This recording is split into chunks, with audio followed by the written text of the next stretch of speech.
안녕하세요. 소리의 가치입니다. 구독과 좋아요, 알림 설정 부탁드려요. 오늘의 사연 시작할게요. 첫 번째 사연입니다. 긴 이야기지만 읽고 꼭 의견 남겨주시면 감사하겠습니다. 30살 여자입니다. 남친 어머님이 보험 설계사입니다. 그래서 보험 들라고 권유를 하는 상황이고요. 정말 지긋지긋하네요. 동갑인 남자친구와 올해 말에 결혼을 약속했습니다. 식장도 예약했고요. 그래서인지 더 걱정해 주시는 걸까요? 첫 보험 얘기는 작년 결혼 얘기가 나오기 전이었습니다. 남친과 제가 둘이 우연히 보험 관련 얘기로 시작되었죠. 남친은 이 보험 저 보험 정말 다양하게 들었더라고요. 반면에 저는 보험 하나 없습니다. 그 얘기에 남친이 놀라더라고요. 어떻게 보험 하나 없을 수 있냐면서 당장 들어야겠다며 다음날 어머님께 바로 말한 것 같아요. 그래서 어머님이 보험 얘기를 남친에게 꺼냈고 남친이 저에게 우리 엄마에게 보험을 들라며 얘기했습니다. 사실 저는 병력이 있습니다. 갑상선암이요. 현재는 완치 판정 받았고 정기검진과 약만 매일 챙겨 먹는 중입니다. 이 사실은 제 부모님만 알고 계십니다. 절친한 친구들조차에게도 알리지 않았어요. 좋은 일이 아니라 알리고 싶지 않았습니다. 이 사실을 남친이 첫 보험 얘기를 꺼낼 때 알렸고 동시에 절친한 친구 한 명에게 상담 겸 얘기했습니다. 이때는 결혼 얘기가 오가던 건 아니라 남친에게 언제 병력을 얘기해야 하나 고민하던 중이었습니다. 그리고 마침 어머님께 보험을 들으라는 얘기에 병력을 남친에게 말했습니다. 남자친구는 놀라면서 왜 이제서야 얘기했냐는 반응이었고요. 그러면서 그러니까 더욱 들어야 한다며 더욱 보험 얘기를 했습니다. 하지만 저는 어머님께 병력 사실을 알리고 싶지 않았습니다. 그래서 제가 다른 곳에 알아보겠다며 돌려 거절했습니다. 물론 결국 저는 다른 곳에서도 가입 안 했습니다. 그 후 잘 지내다가 남친이 두 번째로 보험 얘기를 꺼냈습니다. 남친 어머니가 남친에게 얘기했겠죠. 그래서 남친이 저에게 얘기했을 거고요. 결국 남친이 제가 아직 다른 곳에서 보험을 들지 않았다는 사실을 알게 되었습니다. 그래서 저는 어머님, 정확히는 남친을 제외하고 그 누구에게도 병력을 알리고 싶지 않다고 말했습니다. 결혼을 한다고 하더라도 알리고 싶지 않습니다. 굳이 저의 흠집을 알리고 싶지 않았으니까요. 그리고 무엇보다 저는 아직 보험의 필요성을 못 느끼고 있습니다.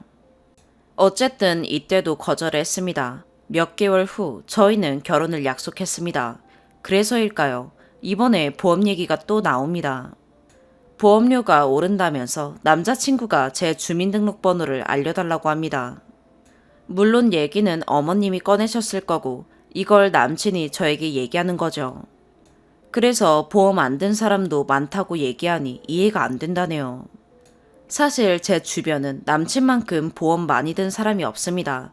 들어도 한두 개 정도만 들더라고요. 남친은 제가 한번 병에 걸렸으니 더 조심해야 한다며 들으라고 합니다. 맞아요. 더 조심해야죠. 하지만 저는 아직 보험의 필요성을 못 느끼고 제 모든 얘기를 어머님께 하고 싶지 않습니다. 그래서 들더라도 다른 곳에 다른 설계사에게 가입하고 싶습니다. 남친은 언제까지 숨길 수는 없다며 나중에 알게 되시면 무척 서운해하실 거라고 하네요. 그러니 미리 말하고 더 자세히 어머님이 알아봐 주실 거래요. 그리고 무엇보다 우리 엄마는 그런 거 신경 안 써 라며 계속 얘기가 제자리입니다.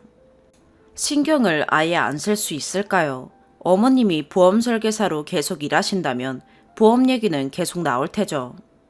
결혼하면 더 얘기하실 수도 있고 결국 병력을 숨기진 못할 수도 있습니다. 어쨌든 현재는 제가 보험 얘기가 지긋지긋하기도 해서 말하라고 했습니다. 현재까지의 상황을 친구에게 말하니 당사자가 거절했는데 계속 이러는 건 권유가 아니라 강요다. 더군다나 너의 생각과 마음을 아는 남친이 계속 이러는 건 내 입장을 전혀 생각하지 않은 거라고. 그리고 내 생각과 마음을 모르는 어머님도 당사자가 거절했으면 더 이상 권유하지 말아야 한다. 이건 도를 지나쳤다. 라고 말하더라고요. 친구 말을 들으니 이건 강요가 맞다라는 생각이 들긴 했습니다. 그리고 맞지. 내가 거절했는데 끈질기게 왜 이러지? 라는 생각도 들어요. 친구는 결혼도 다시 생각해보라고 합니다. 전에 남친과 저 사이에 큰 사건이 하나 있는데 그 뒤로 친구가 남친을 달가워하지 않습니다. 그 사건도 그렇고 남친의 성격도 그렇고 언제나 남친이 원하는 대로 흘러가야 마무리가 되거든요. 지금도 마찬가지죠. 제가 결국엔 어머님께 말해보라고는 했으니 그래서 제 부모님과 친구가 연애도 정말 많이 말렸고 결혼도 말렸고 결혼 날짜가 잡혔지만 현재도 말리는 상황입니다. 매번 친구는 몇 시간씩 제 얘기를 성심성의껏 들어줘요. 하지만 결국 제가 남친 말대로 한다는 걸 친구도 알고 있습니다. 그래도 언제나 매번 진심을 다해 조언해준다는 게 참 고마워요. 하지만 친구가 제 남친을 싫어해서 친구가 안 좋게만 말하는 게 아닐까 싶기도 해요. 항상 제 이야기를 잘 들어주고 공감해주며 충고를 해주는 친구지만 남친을 달가워하지 않는 친구라 혹시나 마냥 안 좋게만 보는 게 아닐까 싶어서요. 그리고 친구는 언제나 제 편이라 객관적인 입장이 아닐 것 같기도 하고요. 남친에게 말을 하라고는 했지만 아직 얘기하지 않은 상황이라 의견을 듣고 싶습니다. 저의 병력을 시댁에 다 알리고 어머님께 보험을 드는 게 맞을까요? 읽어주셔서 감사합니다. 추가. 남친에게 갑상선암 병력은 첫 보험 얘기가 나올 때 말했습니다. 남친에게조차 얘기하지 않은 걸로 오해하시는 분들이 있는 것 같아서요. 시댁에 알리지 않고 싶어 하는 이유는 제 흠집을 제가 알리고 싶지 않아 하는 거니 이기적인 게 맞습니다. 하지만 남친 또한 얘기하지 않는 것에 동의하여 생각조차 하지 않았습니다. 두 번째 보험 얘기가 나왔을 때 남친의 생각이 시댁에 말하고 보험을 드는 것으로 바뀌어 있어 그때부터 다시 고민했습니다. 남겨주신 의견을 들으니 이것 또한 제가 잘못 생각한 것 같습니다. 그리고 친구는 정말 좋은 친구입니다. 무슨 일이 생겼을 때 제가 가장 먼저 찾는 친구입니다. 이 친구가 남친과의 연애, 결혼을 말리는 이유는 남친의 성격도 있지만 가장 큰 것은 남친의 바람입니다. 바람을 폈거든요. 그리고 걸리니까 뻔뻔하게 헤어지자는 말을 하더군요. 어쩌면 흔한 일일 수도 있어요. 당시에 저는 큰 충격과 배신감에 친구들에게 의지했습니다. 하지만 남친이 싹싹 빌며 돌아왔고 저는 받아줬습니다. 남친의 바람을 아는 부모님과 친구들은 모두 이해하지 못했고 절친한 친구 또한 펄쩍 뛰며 난리를 쳤습니다. 부모님께서는 이미 포기 상태라 크게 결혼 반대를 하시진 않습니다. 근데 친구가 남친의 성격과 바람을 모두 알고 있으니 계속 결혼을 말립니다. 그리고 남친의 성격과 더불어 시어머니 될 분의 행동으로 고생길이 훤히 보인다네요. 시어머니의 행동까진 자세히 적진 않겠으나 매번 친구의 말이 맞긴 했습니다. 그때마다 친구 말을 듣지 않고 결국 남친의 말을 들었지만 생각해보니 친구 말을 매번 듣지도 않았는데 친구는 고맙게도 항상 결혼하지 말라는 말과 함께 성심성의껏 상담해줬네요. 친구가 결혼식장도 오기 싫다고 했습니다. 저를 축복하고 축하해주는 자리인데 남편 될 사람이 어떤 사람인지 뻔히 아는데 축하하는 건 잘못된 것 같대요. 친구가 잘못된 길을 가는데 축하하는 건 자기가 죄를 짓는 기분이라네요. 근데 그래도 올 거래요. 미래는 알 수 없는 거니까 제 선택이 잘못됐다고 단정 지을 수 없다고 제발 나중에 후회하지 말라네요. 그러면서도 다시 결혼 생각하라고 하네요. 아마 혼인신고하기 전까지 들을 것 같아요. 친구가 요즘엔 이혼이 흠이 아니라고들 하지만 그래도 이혼보다는 파혼이 낫다고 그리고 나중에 이혼해서 제가 상처받는 거 보기 싫대요. 자기가 연애를 미친년처럼 못하게 막았어야 한다며 후회하는 친구거든요. 제가 이혼하면 식장을 뒤엎어버렸어야 했다고 후회할 친구네요. 말이 너무 길어졌네요. 어쨌든 참 고마운 친구입니다. 친구에게 부케를 부탁하고 싶었는데 어찌 될지 모르겠네요. 결혼도 다시 생각하란 몇몇 의견 봤습니다. 친구가 남친의 장점을 모르니 반대하는 거 아닐까라는 생각이 들면서도 이럴 친구가 아닌데 이렇게까지 얘기할까 싶기도 하고 결혼 또한 저의 잘못된 생각이었을까요? 감사합니다. 두 번째 추가. 긴 글 끝까지 읽고 많은 의견 남겨주셔서 정말 감사합니다. 왜 보험을 들지 않았냐는 말씀들이 많아서 말씀드립니다. 일단 저는 10대 때 갑상선암 수술을 받았습니다. 저는 10대 때 보험에 무지했습니다. 그래서 부모님께서 보험을 당연히 알아보셨습니다. 하지만 대부분 승인이 나지 않았고 승인이 난다고 하더라도 유병자라 보험료가 매우 비싸다는 얘기를 들었습니다. 집안이 힘들어도 부모님께서는 비싼 보험료를 감당하시려 했지만 애초에 승인이 나질 않아서 가입조차 못했습니다. 그리고 현재까지 저는 집안 사정으로 이곳저곳 돈이 필요한 곳이 많아 차마 저의 보험료를 감당할 자신이 없어 들지 않았습니다. 그래서 아직까지 괜찮으니 필요 없다라는 생각으로 보험 가입을 하지 않았습니다. 20대 중반에서 30대 사이에 보험을 드는 게 좋다는 얘기를 종종 들어왔어요. 30대 중반에는 보험을 들 수 있지 않을까라는 생각을 했습니다. 그때쯤엔 제가 버는 돈을 어느 정도는 저에게 쓸 수 있을 것 같았거든요. 남겨주신 의견 하나하나 다 읽어보았습니다. 가능할지는 모르겠지만 보험은 더욱 서두를 수 있는 한 서둘러야겠네요. 두 번째 사연입니다. 글쓰기도 창피할 정도로 이 사건의 시작은 갈비찜이었습니다. 저와 누나는 집에 딱히 먹을 게 없어서 갈비찜을 시켜 먹기로 했습니다. 집에 아빠와 할아버지가 있었는데 배달시켰다는 거 굳이 이야기하지 않았습니다. 아빠를 이제 A라고 하겠습니다. 집에 다른 사람도 있는데 혼자만 시켜 먹는 거, 먹는 걸로 괜히 기분 상할 일인 거 충분히 알고 있습니다. 그런데 저는 얘기하지 않습니다. 제가 갑자기 어디서 툭 튀어나온 버리장머리 없는 놈이라서일까요? 제 행동을 설명하자면 과거의 이야기를 하지 않을 수 없습니다. 제가 고등학교 2학년 때까지 가정폭력을 당해왔고 지금까지 언어폭력은 이어집니다. 가장 뼈저리게 느낀 것은 유년기를 어떻게 보내는지가 한 인간의 삶에 지대한 영향을 미친다는 것입니다. 저의 유년기를 똑똑히 기억합니다. 할머니가 살아계실 적이었고 그 당시 유치원을 다녔으니 6, 7살 정도 되었겠네요. 아침에 A를 마주치면 A는 항상 저를 째려보았습니다. 못마땅하다는 듯이 째려보던 걸 똑똑히 기억합니다. 저는 A가 왜 저러나 무섭고 경계했지만 저의 가장 큰 울타리였던 할머니가 있어서 괜찮았습니다. 마찬가지로 6, 7살 때로 넘어와서 아침엔 보통 반찬으로 계란 후라이를 먹었는데 요리는 A가 있습니다. A는 제 밥그릇 위에 항상 가장 못나고 작은 계란 후라이를 올려주었습니다.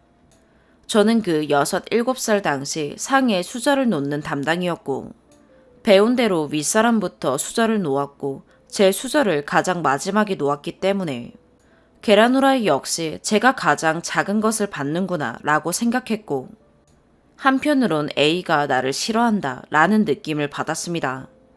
6, 7살 그 당시 A는 좋은 반찬은 무조건 할아버지 할머니가 먼저였으며 할아버지 할머니가 저를 챙기려 하면 A는 한사코 만류하며 못마땅해 했습니다. 저는 TV에서 어린 아이들에게 어른들이 뭐라도 하나 더 챙겨주려 하며 귀여워하는 모습을 자주 보았기 때문에 A의 행동이 이상하다고 느꼈습니다. 제가 밥을 한 그릇 더 먹지 않는 이유도 거기서 파생된 건데 할머니가 저에게 밥 한 그릇 더 먹을래? 라고 물으면 칼같이 A가 나서서 거부했습니다. 제 기억으론 중학생 때 점점 자아가 생기면서 처음으로 밥 한 그릇을 더 퍼먹어 보았고 이상하게 뭔가 잘못한 느낌이 들었습니다. 그 뒤로도 밥 한 그릇 더 먹는 건 무언가 거북한 느낌이 들어서 더 먹고 싶어도 한 그릇으로 마무리하는 습관이 생겼습니다. 성인이 된 지금은 괜찮아졌습니다. 저는 8살 때 제가 초고도 비만인 줄 알고 살았습니다. 명절 때 친척들이 모이면 항상 A와 할아버지는 저를 흉보기 시작했고 제 학교에서 몸무게를 쟀는데 몇 킬로라더라 하면서 과장하며 떠벌려댔습니다. 친척들은 놀라며 진짜냐고 물었고 저는 아무런 대응도 하지 못한 채 쑥스러워서 고개만 숙였습니다.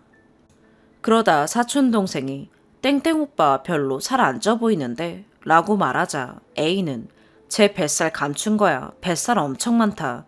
라고 말했습니다. 저는 제가 돼지라고 믿고 살았고 중학교 1학년 신체 측정 때 제 앞서 측정을 받은 아이들이 하나같이 마른 편이었는데 제 차례가 되자 어떤 친구가 땡땡이가 딱 평균적인 몸이다 라고 말하며 거기에 애들이 동의하는 걸 들어서 그때 처음으로 제가 돼지가 아닐 수도 있겠다 라는 생각을 했습니다.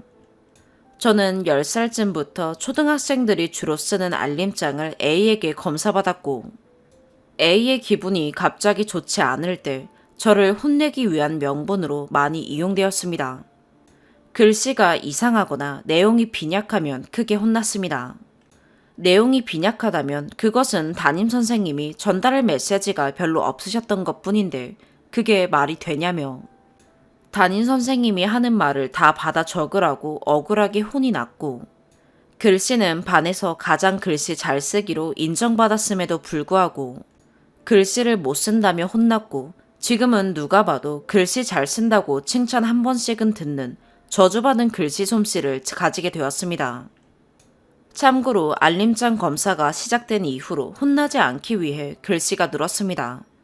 또 A는 타자 속도가 빨라야 문서 작업을 잘한다며 저에게 한컴 타자 연습을 강제로 시켰고 A의 독수리 타법을 물려받게 되었으며 그 독수리 타법으로 초등학생답지 못한 빠른 타자 속도를 선보여 담임선생님을 놀라게 했습니다. 12살의 겨울방학이었나 A는 회사를 그만뒀습니다. 일자리를 잃은 A는 점점 더 악화되어 갔고 저는 이 시점부터 직접적인 공포를 마주해야 했습니다. 초등학생 때는 할아버지가 산에서 애들 말 안 들을 때마다 이걸로 칠하며 두툼한 나뭇가지를 꺾어왔는데 12살부터는 손으로 뺨을 치거나 발로 채이는 행동을 당했습니다. 아무 때나 당했던 건 아니었습니다. A의 기분이 좋지 않을 때, 손찌검을 당한 지 오래됐을 때 이 두 가지 조건을 충족해야 당했습니다. 저는 그렇게 평생 멈추지 않을 굴레에 빠졌다는 걸 느꼈고 어느 정도 감수하는 경지에 이르렀습니다. 그런데 저는 제가 크게 달라졌다는 걸 깨달았습니다.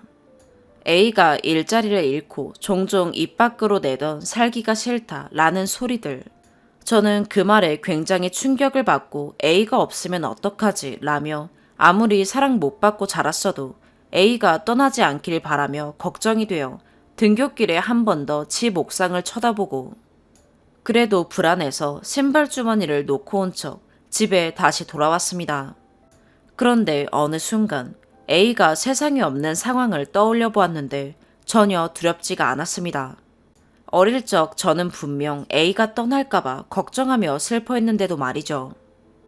그러나 오히려 그렇게 된다면 나는 당장 부모가 없어도 행복해지겠지 라는 생각이 들었습니다. 그렇게 우연히 A에게서 완전히 돌아서 버린 마음을 확인해버리고 말았고 그것은 지금까지도 이어지고 있습니다.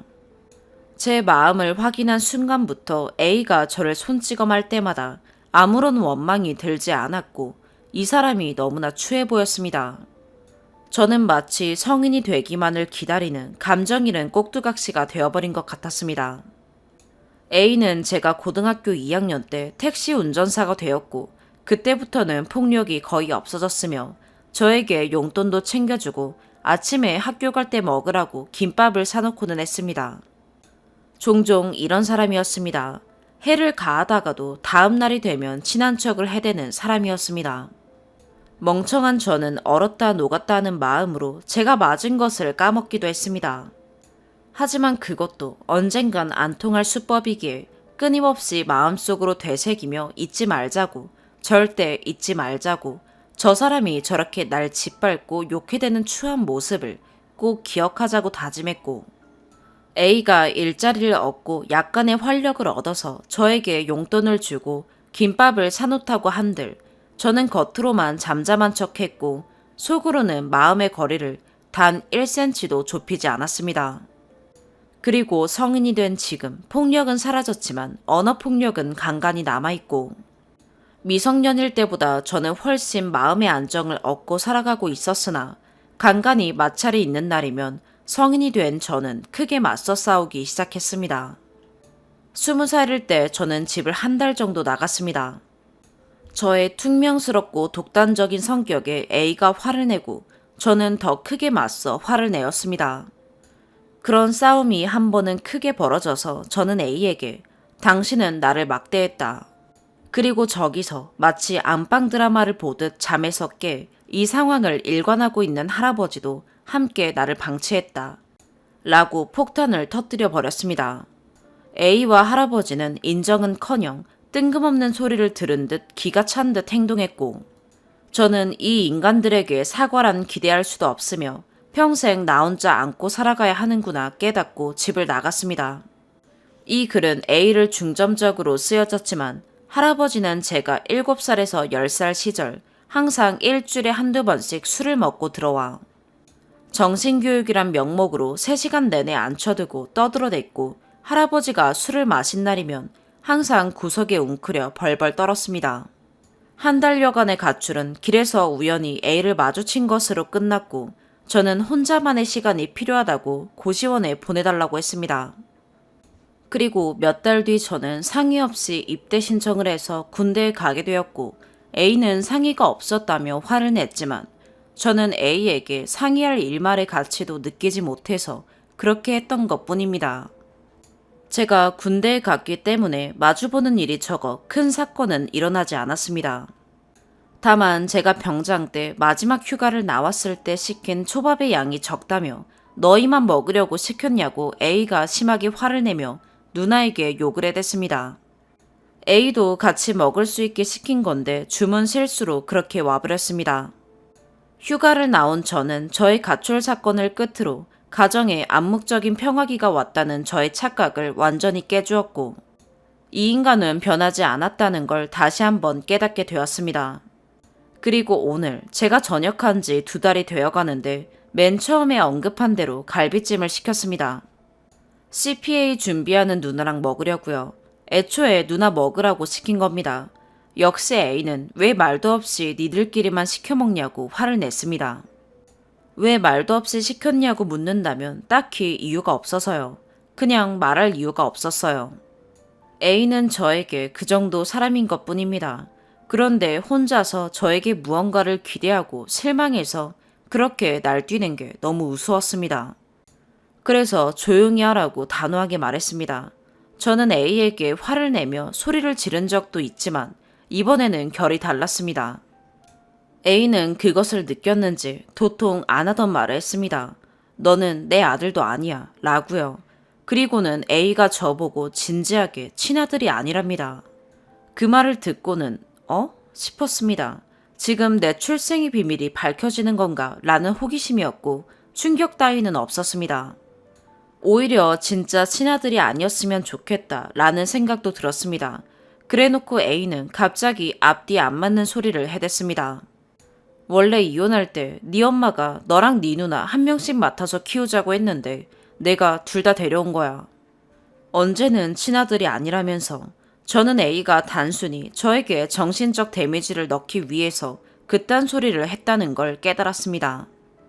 역시 추한 인간이라고 느꼈고 한편으론 아니 그럼 한 명씩 맡아서 키우지 왜 나까지 데려와서 이런 고통을 받게 한 거지 라고 화가 났습니다. 그런데 A의 방금 저 말은 교묘하게 거짓말입니다.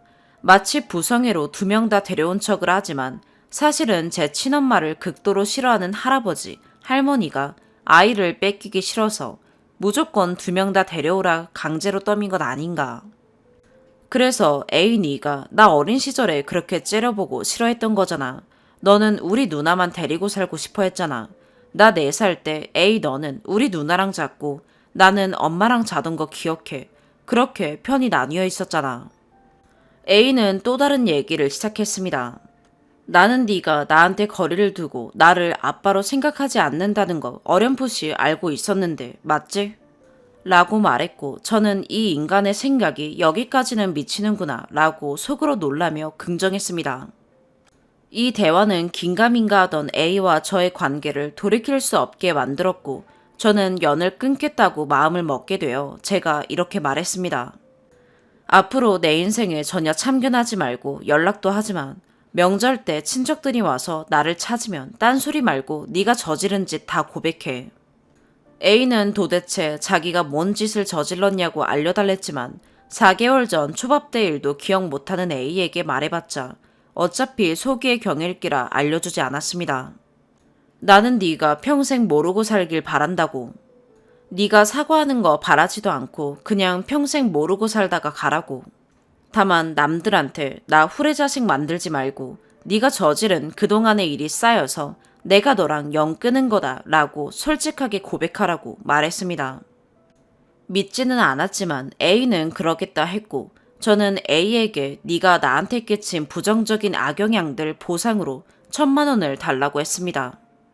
그 1,000만 원으로 너에 대한 거 다 버리고 새 출발하겠다고 1,000만 원 달라고 했습니다. 1,000만 원 얘기를 꺼낸 건 아까 친아들 아니라고 정신적 데미지를 넣은 거에 대한 약간의 복수 그리고 진심도 섞여 있습니다. 나는 A한테 너무나 많이 당해서 차라리 길거지로 살아야 더 행복했을 내 불행한 유년 시절들. 그리고 그로 인해 항상 소심하고 주눅들었던 내 자아들에 대한 정당한 대가치고는 1,000만 원은 너무 적습니다. 그런데 그냥 확실하게 말했습니다. 이렇게 말해야만 A도 나도 다 끝났구나 라고 느낄 것 같아서요. 돈을 받든 안 받든 상관없습니다. 돈 또 골라서 이런 말 한 게 아닙니다. 그냥 나는 너한테 1,000만 원을 요구할 만큼 너의 죄가 가벼운 게 아니다. 이런 느낌입니다. 옆에서 할아버지는 버럭했습니다. 안방 드라마 보듯 구경하다가 1,000만 원 얘기 나오니까 갑자기 버럭하네요. 군대 가서 그따위 것만 배워왔냐고. 부모가 자식한테 뺨 좀 날릴 수 있는 거지. 이 부분까지만 듣고 귀 닫았습니다. 진짜 상중할 가치가 없는 인간이고 평생 그렇게 살았으니 얼마 남지 않은 삶도 바뀌길 바라진 않습니다. 지금 군대에서 모은 돈 거의 떨어졌고 막막하지만 새 출발하는데 뭐가 문제겠냐는 심정입니다. 제가 중학생 때 매일 하던 생각들, 차라리 길바닥에 버려졌으면 더 나았을 텐데 진짜 길바닥에 나앉은 지금 정말로 후련합니다. 세 번째 사연입니다.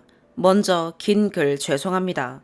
댓글이 달리면 남편에게 공유할 예정입니다. 저는 현재 육아휴직으로 6개월 아기를 양육 중인 30대 중반 여자입니다. 이맘때 아기를 키워보신 분들은 어떤 모습과 어떤 마음이신지 아시죠? 평소 남편의 늦은 퇴근과 휴일 근무 등으로 평일 9시부터 10시까지는 독박이고 남편이 일찍 오는 날엔 아기 목욕, 막수, 재우기 등을 맡깁니다.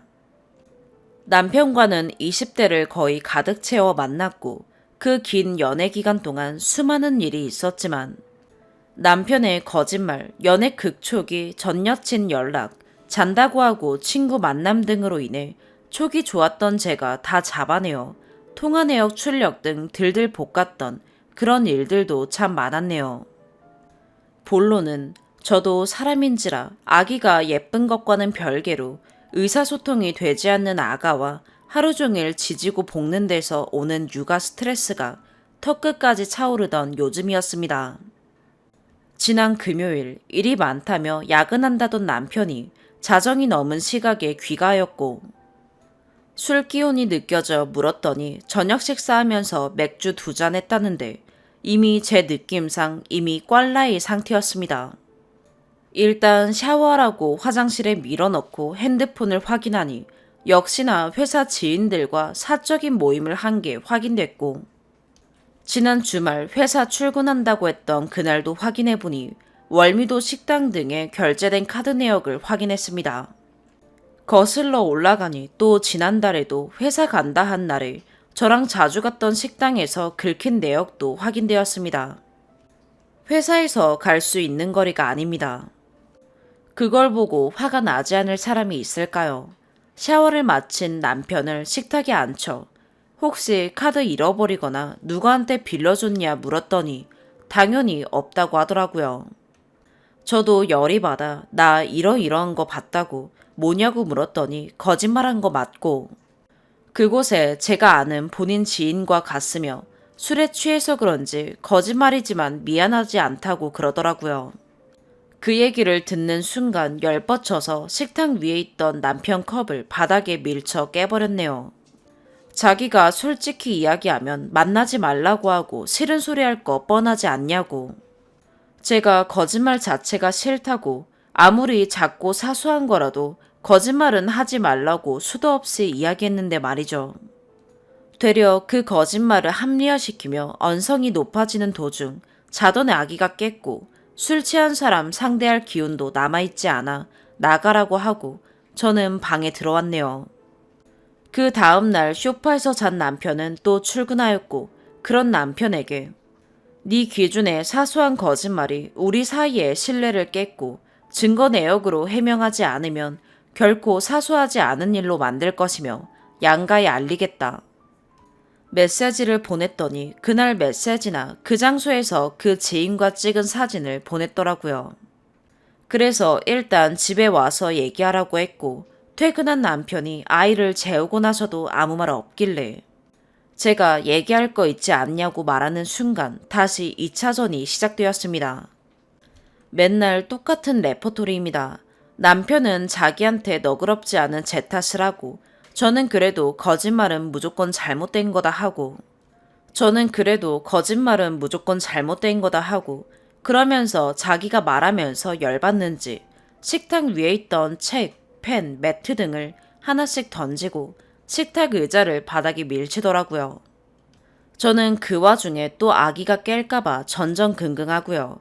이때는 전화기를 드네 마네로 밀치기가 있었고 그 모습을 보고 있자니 부하가 치밀어 제가 시아버지에게 전화해서 이런저런 일이 있었고 지금 이러고 있으니 나가래도 나가지 않는 남편 좀 데려가 달라고 펑펑 울었네요. 그것도 중간에 남편이 저지해서 통화가 종료됐고 저는 방에 들어와 버렸어요. 물론 저도 100% 잘한 거 아닌 거 충분히 압니다. 그치만 거짓말 자체는 나쁜 거고 그런 일로 여러 번 다툰 적이 있으면서 아직도 태연하게 저런 거짓말을 하고 심지어 그 도중이나 귀가 후에도 자연스레 거짓말을 이어갔던 모습이 생각나서 너무 싫습니다. 또한 가끔 제가 주말에 친구와 약속 잡거나 혼자 친정 간다 하면 그렇게라도 스트레스 풀어야지 하던 모습이 다 가식으로 느껴지고 제가 캐치하지 못한 채 지나쳤던 그 외의 거짓말들이 있을 거라 생각하니 정말 배신감이 들고요. 또한 본인은 그렇지 못하면서 자라날 아이에게 거짓말은 하면 안 된다고 말할 거 생각하니 언행 불일치에 모순이라 짜증도 납니다. 제가 육아 스트레스로 예민한 건가요? 사소한 거짓말 하기가 습관인 건 고치지 못하겠죠. 다들 이렇게 참고 사는 건가요? 잠이 오지 않는 밤이네요. 추가, 남편의 퇴근 시간이 늦은 건 왕복 3시간가량의 통근 시간 때문입니다. 가끔은 온전히 혼자일 수 있는 이 출퇴근 시간이 부럽기도 하네요. 휴일 근무는 정기적인 게 아니라 비상명령이 있을 경우입니다. 남편이 왔다고 해서 저만 쏙 육퇴 아니라 낮에 못한 밀린 집안일하고 같이 아기 보고 필요한 아기 물품 검색이나 생활용품 주문해 놓고 전 지쳐 먼저 잠듭니다. 주말이요. 그 전날 자기 방에서 새벽까지 게임하거나 영화 보고 늦게 잠든 남편 대신 잠기 밝은 제가 일어나 아기 봅니다. 남편이 하는 집안일은 주 1회 화장실 청소, 쓰레기 버리기 정도고요. 댓글들 보니 저 역시 잘한 건 없고 내 발등 내가 찍었지 하는 생각이 듭니다. 아버님께는 바로 죄송하다고 거듭 문자 드렸고요. 싸운 다음 날인 지금 남편은 컴퓨터 방에서 자고 있고 아침에 일어난 아기를 보는데 진심으로 웃어주기가 어렵네요. 아무쪼록 댓글 남겨주셔서 감사합니다. 4번째 사연입니다. 부모님을 창피해하고 싶지 않지만 아버지는 농부시고 어머니는 필리핀 분이세요. 가난한 집안과 동남아 혼혈로 너무 힘들게 자라와서 결혼하고 싶지가 않네요. 어릴 때는 피부도 까무잡잡하고 다른 애들보다 발달이 늦어 튀기, 잡종이라고 놀림을 많이 받았어요. 저는 뭐 이미 이렇게 태어나 버린 거 어쩌겠나요. 불우한 가정 형편이었지만 그래도 가족 사이가 좋아 엇나가지 않고 적당한 대학 들어가 공부하고 있네요. 졸업식 때마다 엄마가 창피했어요. 까만 피부도 창피하고 트럭을 끌고 다니시는 아빠도 창피했죠. 친구들을 집으로 초대하는 것도 부끄러웠어요. 시골에 거의 쓰러져가는 집에서 살고 있었으니까요. 지금도 그렇고요. 저는 제 자신이 너무 부끄러워요. 집이 가난한 것도, 엄마가 무시당하는 동남아 사람인 것도, 엄마를 사랑하는 마음과는 별개로 너무 스트레스를 받아왔어요.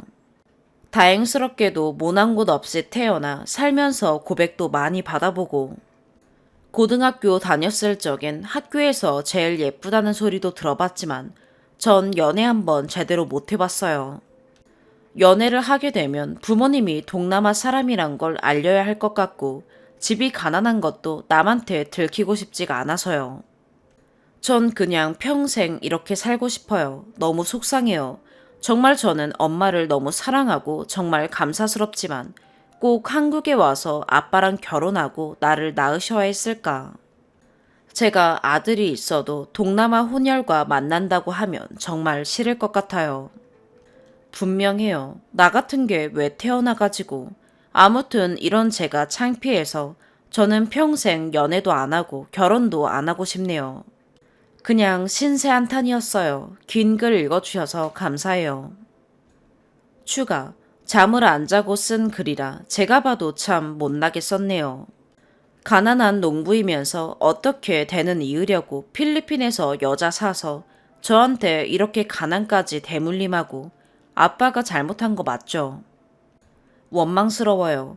필리핀에서 굳이 한국 와서 아빠랑 결혼한 엄마나 결혼하겠다고 필리핀에서 굳이 여자 사서 나를 낳은 아빠나 똑같이요.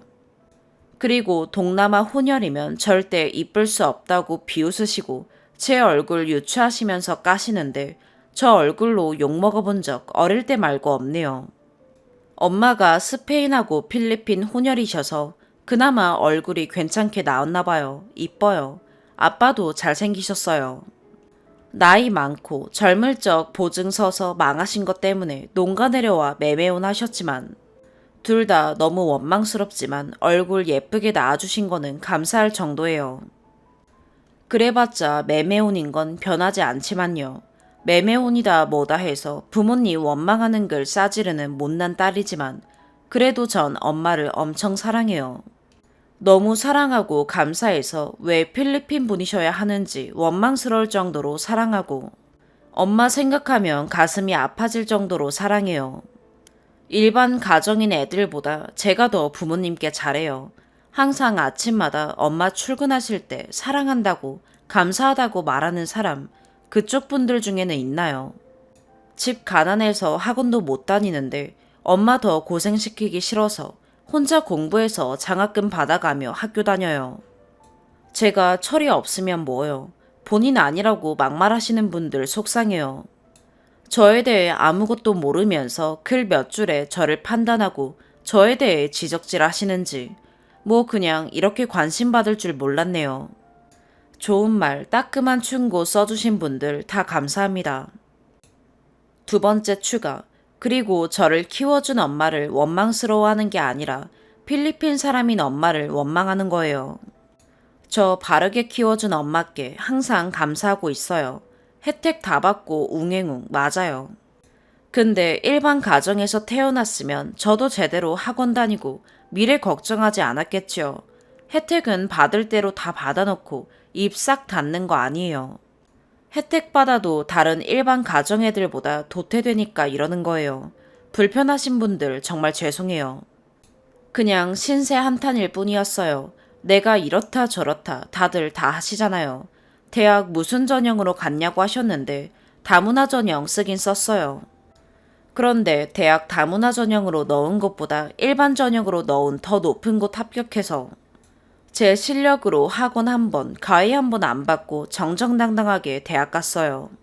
매매혼으로 태어나고 신세 한탄글에 자기가 예쁘다고 올려치기 하는 가난한 제가 불편하시면 댓글로 공격하지 마시고 그냥 속으로 비웃고 지나가 주세요. 그리고 매매운 생각하시는 분들 제발 제발 그러지 말아주세요. 저 같은 아이들 많아지면 안 된다고 생각해요. 사랑하는 사람과 맺어지고 결혼하신 분, 아이를 제대로 케어할 수 있는 재력과 심성을 갖추신 분만 아이를 낳아야 한다고 생각해요. 정말 살면서 너무 많은 상처를 받았어요. 저 같은 아이들이 더 이상 태어나면 안 된다고 생각해요. 그리고 저 같은 매매온 가정이랑 사돈 맺을 한국 가정 없다는 거 저도 알아요. 원글에도 그렇게 말했고요. 평생 결혼 못하고 살려고요. 자존감은 이미 바닥쳐서 제 배경을 알고 사랑해주는 사람이 있더라도 결혼 못할 것 같네요. 제가 저를 안 사랑하는데 어떻게 결혼이니 연애니 그런 동화 같은 이야기를 꿈꾸겠어요. 오늘의 사연 여기까지입니다. 구독과 좋아요, 알림 설정 부탁드려요. 시청해주셔서 감사합니다.